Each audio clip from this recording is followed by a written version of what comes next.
Olha, atendendo a muitos pedidos, eu vou falar sobre um tema que eu resisti um pouco a falar, acho que porque eu também sou sogra, né? E essa questão de sogra, e não são só as mulheres não é sogra e nora, sogra e genro, sogra, a figura da sogra.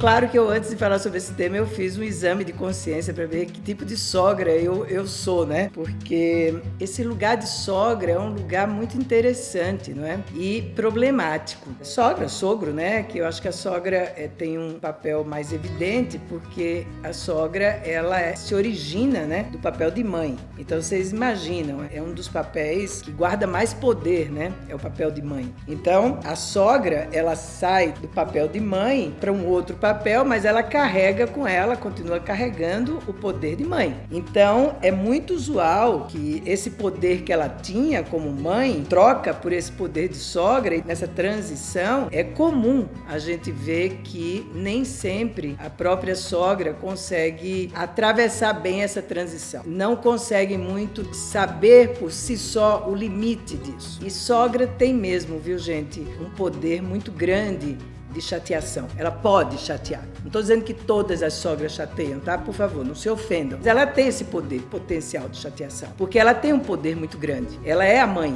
Ela criou aquela pessoa. Ela passou a maior parte do tempo dela vivendo para aquele filho ou para aquela filha. Então, é claro que ela é muito observadora, ela julga se aquele homem ou aquela mulher é suficiente para o seu filho ou sua filha. Muitas pessoas me perguntam como é que eu lido com a minha sogra. Porque a minha sogra vem na minha casa, ou ela fala mal do filho para mim, ou fala mal de mim para o filho. Eu diria que a primeira coisa, a coisa mais sábia que se pode fazer é tirar o foco da sogra. Eu sei que isso às vezes não é fácil, estou falando aqui, pode parecer uma coisa simples, é tirar o foco, é entender o seguinte, que a sua sogra, ela não é a sua mãe, ela é mãe do seu marido ou é a mãe da sua mulher. Ela não te diz respeito no sentido de que você tem que resolver este problema diretamente com ela. Quando há problemas aí com a sogra, com o sogro, a melhor coisa é que o filho ou a filha resolvam diretamente. Você comunica,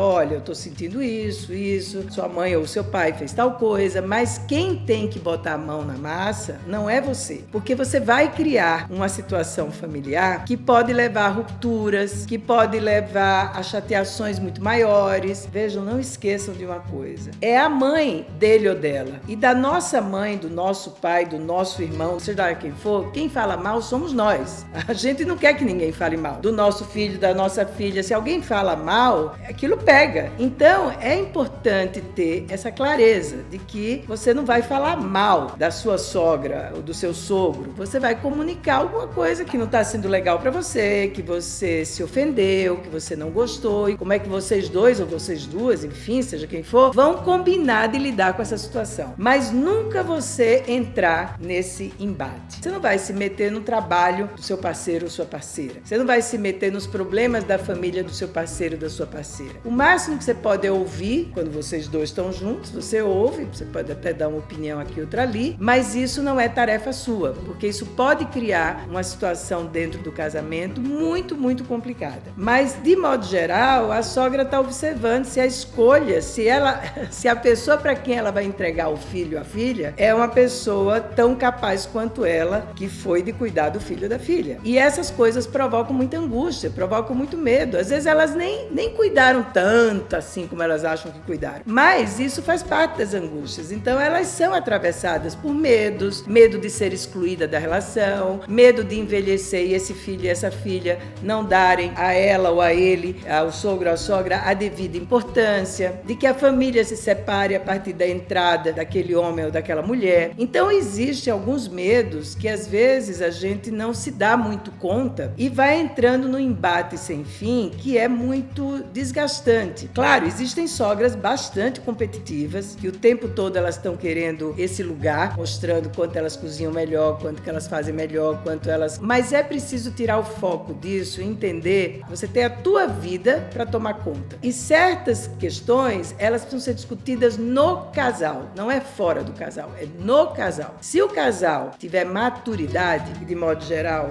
às vezes não tem, quando o casal tem maturidade, quando o casal tem um bom nível nível de conversa e de troca, esses problemas podem ser levados como temas e pode ter uma pauta sobre isso e ambos vão ajudando um outro a encontrar uma solução para isso, sem que isso crie afastamentos, rupturas, brigas desnecessárias. Às vezes você tem uma relação com a tua sogra que é tão íntima, é tão gostosa, é tão à vontade, que você pode dizer: ai sogra, isso aqui que você fez eu não gostei muito, vamos mudar aqui alguma coisa? Eu não gosto. Mas isso depende muito da receptividade do outro lado. Às vezes você tem uma sogra que recebe isso super bem, porque algumas sogras são muito sábias. E o que elas pensam? Por que eu vou criar problema com quem meu filho ou minha filha escolhe viver? Até porque eu quero participar da vida dos meus filhos. Então, se eu crio problemas, eu termino ficando sozinha. Eu não tenho mais a companhia deles ou não tenho mais a convivência com os netos, seja lá como for. Então, existem sogras que têm uma capacidade imensa de lidar com essa transição de uma forma, assim, bastante natural, até porque é que essas sogras também construíram uma vida, embora tenham cuidado dos filhos e tudo mais, mas construíram uma vida para além dos filhos e para além da família. A vida delas não se resume a filhos, a família, ao casamento. Elas têm outros interesses, elas têm outras preocupações também, elas têm outros propósitos de vida. E isso termina ajudando muito. Então, ficam aí algumas dicas, algumas reflexões de pensar como é que lida-se com esse conflito, com esse dilema, muitas vezes esse impasse, e entender que é muito importante que o seu companheiro ou sua companheira trate deste problema se o pai e a mãe forem deles. Não é você que tem que tratar disso no embate.